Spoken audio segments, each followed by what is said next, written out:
Hey guys, তো এই মাঝরাত্রিবেলা আসার একটাই কারণ যে কেউ যদি মনে করেন যে আপনারা খুব বোর হচ্ছেন, একটা মুভি দেখা যাক, যেটা আমি ভুলটা করেছি।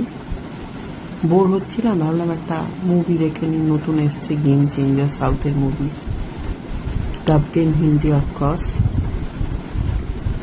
এটা প্রমোশন করতে কিয়ারা আডবাণী এসেছিল along with that hero, যার নাম আমি ডেলিবারেটলি ভুলে গেছি।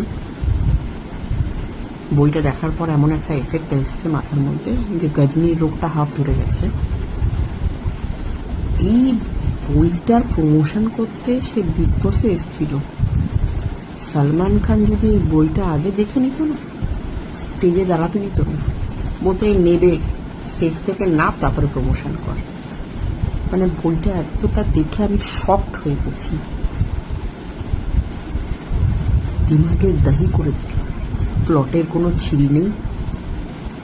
একটা IAS অফিসার হঠাৎ কালেক্টর হয়ে গেল, মানে পোস্টটা পেল, তার আগে ছাপড়ি ছিল, আবার মেয়ের প্রেমে পড়ে হাবুডুবু গেছে। মানে বইটা না দেখলে তো প্লটটা যে ছিরি করেছে আপনারা না দেখলে বুঝতে পারবেন না। কিন্তু আমি সাজেস্ট করবো না, দেখতে হবে না। প্লট না বুঝলে না বুঝবে, দেখতে হবে না।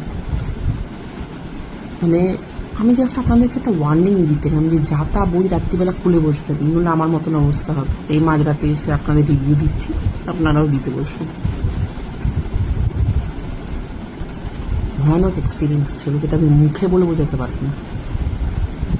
তাই জন্য একটা ওয়ার্নিং দিতে এলাম যে কোনো সাউথের movie dubbed in Hindi not necessary যে বড় বড় কাস্টিং হয়েছে বলে যে খুব ভালো বই পাবে। এটা আমি ওনাকে দেখেই বুঝতে পারলাম, Kiara Advani and that hero. My god, এত ওভার অ্যাক্টিং, এতটা ওভার অ্যাক্টিং করতে পারে একটা মানুষ আমি বুঝতে পারিনি। তো যাই হোক, ভুল করে ফেলেছি, যাতে আপনারা ভুল না করেন, তাই জন্যই রাত্রিবেলা আপনাদেরকে ওয়ার্নিং দিতে এলাম। এইসব বই প্রমোট করতে আবার বিগ বসে যায়। বিগ বস নিজেও একটা ঘাটিয়া শো, নো ডাউট, তাই জন্য ঘাটিয়া শোতে ঘাটিয়া বই প্রমোট করতেই যাচ্ছে। যাই হোক, ঘাটিয়া শো বলি, নিজেও দেখি। তো ইটস জাস্ট ফর ফান।